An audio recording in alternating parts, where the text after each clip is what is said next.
பேதுரு போய் எல்லாரையும் சந்தித்து வருகையில் அவன் லித்தா ஊரிலே குடியிருக்கிற பரிசுத்தவான்களிடத்திற்கும் போனான். அங்கே 8 வருஷமாய் கட்டிலின் மேல் திமிர்வாதம் உள்ளவனாய் கிடந்த ஐனேயா என்னும் பேருள்ள ஒரு மனுஷனை கண்டான். பேதுரு அவனை பார்த்து, ஐனேயாவே, இயேசு கிறிஸ்து உன்னை குணமாக்குகிறார்.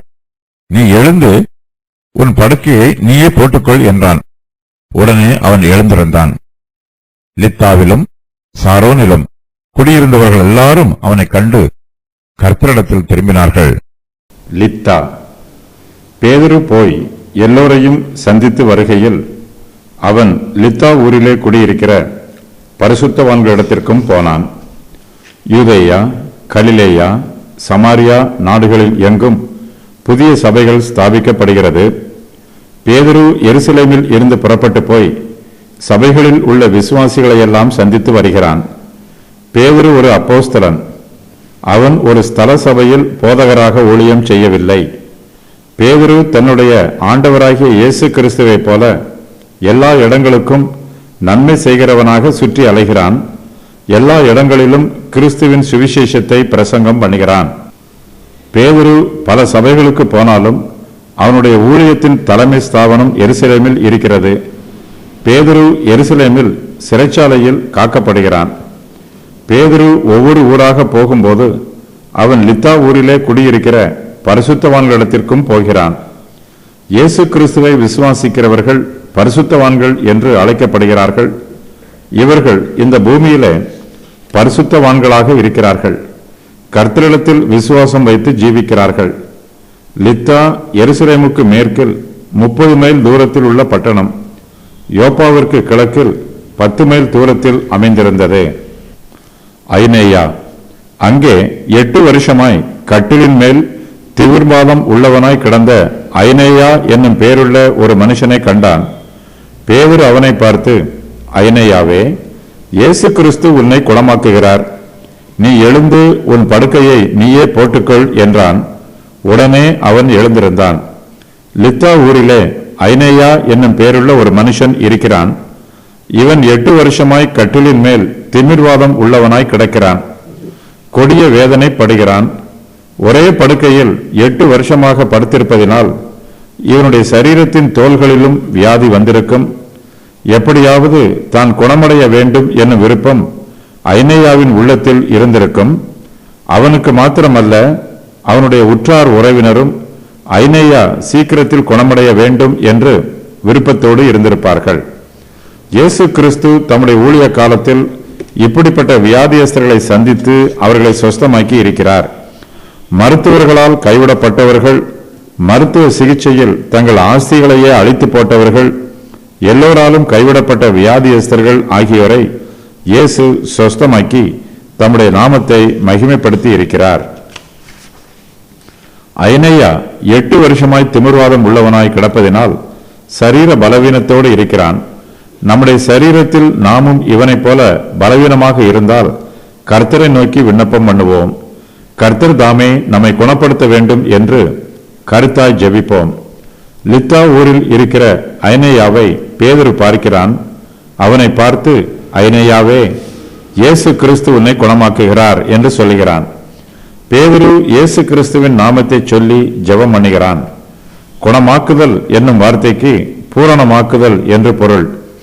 இயேசு கிறிஸ்துவே நம்மை பூரணப்படுத்துகிறவர். நமக்கு ஜீவன் உண்டாயிருக்கவும் நம்முடைய ஜீவன் பரிபூரணப்படவும் இயேசு கிறிஸ்து இந்த உலகத்திற்கு வந்திருக்கிறார். பேதுரு ஐனேயாவை பார்த்து, நீ எழுந்து உன் படுக்கையை நீயே போட்டுக்கொள் என்று சொல்லுகிறான். உடனே ஐனேயா எழுந்திருக்கிறான். 8 வருஷமாக கட்டிலின் மேல் திமிர்வாதம் உள்ளவனாக கிடந்தவன் இப்போது யாருடைய உதவியும் இல்லாமல் அவனே எழுந்து தன் படுக்கையை போட்டுக்கொள்கிறான். அவனுக்கு அற்புத சுகம் உண்டாயிற்று. இயேசு கிறிஸ்துவின் நாமத்தினால் திமிர்வாதக்காரன் சொஸ்தம் அடைந்திருக்கிறான். பேதுரு ஐனேயாவுக்காக ஜெபிக்கும் போது இயேசு கிறிஸ்து உன்னை குணமாக்குகிறார் என்று சொல்லுகிறான். இயேசு கிறிஸ்து நம்மை பூரணமாக குணப்படுத்துகிறவர். வியாதியின் வேதனை குறைந்தால் மாத்திரம் போதாது, வியாதி பூரணமாய் குணமடைய வேண்டும். இதுவே மெய்யான குணமாதல். பேதுரு ஐனேயாவை பார்த்து, நீ எழுந்து உன் படுக்கையை நீயே போட்டுக்கொள் என்று சொல்லுகிறான். இயேசு கிறிஸ்து நம்மை குணப்படுத்துகிறார். நம்முடைய துன்ப வேளையில் அவர் நமக்காக யுத்தம் பண்ணுகிறார். எல்லாவற்றையும் நம்முடைய கர்த்தராகிய இயேசு கிறிஸ்துவே நமக்காக செய்து முடிக்கிறார். இதனால் நமக்கு ஒரு வேலையும் இல்லை என்று நினைத்து சும்மா இருக்கக்கூடாது. கர்த்தர் தம்முடைய கிரியையை நமக்கு செய்கிறார். நாம் செய்ய வேண்டிய வேலைகளை நாம் தான் செய்ய வேண்டும் என்று எதிர்பார்க்கிறார். கர்த்தராகிய இயேசு கிறிஸ்து ஐனேயாவை குணப்படுத்தினாலும் ஐனேயாதான் எழுந்து தன்னுடைய படுக்கையை போட்டுக்கொள்ள வேண்டும். இயேசு கிறிஸ்துவே தன்னுடைய படுக்கையை அவருடைய தெய்வீக வல்லமையினால் அற்புதமாக போட வேண்டும் என்று ஐனேயா எதிர்பார்க்க கூடாது. தேவன் நமக்கு கொடுக்கிற கடமையை நாம் நிறைவேற்ற வேண்டும். நம்முடைய வேலைகளை நேர்த்தியாக செய்து முடிப்பதற்கு கர்த்தர் நம்மை பலப்படுத்துவார். பேதுரு ஐனேயாவிடத்தில், நீ எழுந்து உன் படுக்கையை நீயே போட்டுக்கொள் என்று கூறுகிறான்.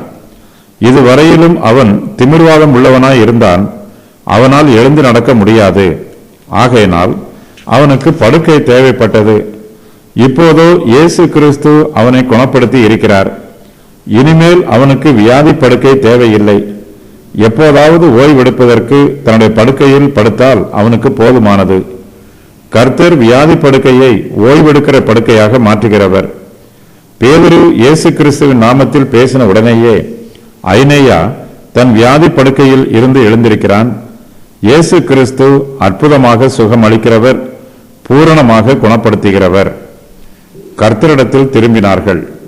லித்தாவிலும் சாரோனிலும் குடியிருந்தவர்கள் எல்லோரும் அவனை கண்டு கர்த்தரிடத்தில் திரும்பினார்கள். 8 வருஷமாய் திமிர்வாதம் உள்ளவனாக இருந்த ஐனேயா இப்போது இயேசு கிறிஸ்துவின் நாமத்தினால் குணமடைந்திருக்கிறான். இந்த நற்செய்தி லித்தா ஊரில் குடியிருந்தவர்கள் மத்தியில் பரம்பிற்று. இங்கு மாத்திரமல்ல, லித்தாவுக்கு அருகில் உள்ள சாரோன் என்னும் ஊரிலும் இந்த நற்செய்தி பரவுகிறது. இந்த ஊர்களில் குடியிருந்தவர்கள் எல்லோரும் இயேசு கிறிஸ்துவின் நாமத்தினால் குணமடைந்திருக்கிற ஐனேயாவை காண்கிறார்கள். அவர்கள் எல்லோரும் கர்த்தரிடத்தில் திரும்புகிறார்கள். ஐனேயாவுக்கு இந்த அற்புதம் எப்படி உண்டாயிற்று என்று விசாரித்து அறிந்து கொள்கிறார்கள். ஐனேயா குணமடைந்திருப்பது பிரத்யட்சமாக நடைபெற்றிருக்கிற அற்புத சம்பவம். 8 வருஷமாய் ஐனேயா திமிர்வாதம் உள்ளவனாய் கட்டிலின் மேல் படுத்திருந்தது அந்த ஊரார் எல்லோருக்கும் தெரியும். இப்போது அவன் இயேசு கிறிஸ்துவின் வல்லமையினால் எழுந்து நடப்பதும் அவர்களுக்கு தெரியும். இதையெல்லாம் பார்த்து அந்த ஜனங்கள் எல்லோரும் கர்த்தராகிய இயேசு கிறிஸ்துவிடத்தில் திரும்புகிறார்கள். இயேசு கிறிஸ்துவே தங்களை ஆளுகை செய்ய வேண்டும் என்றும் தங்களுக்கு உபதேசம் பண்ண வேண்டும் என்றும் தங்களை ரட்சிக்க வேண்டும் என்றும் அவரிடத்தில் திரும்புகிறார்கள். லித்தாவிலும் சாரோனிலும் குடியிருந்தவர்கள் எல்லோரும் திமிர்வாதம் உள்ளவனாய் கிடந்த ஐனேயா சுகமானதை கண்டு கர்த்தரிடத்தில் திரும்பினார்கள்.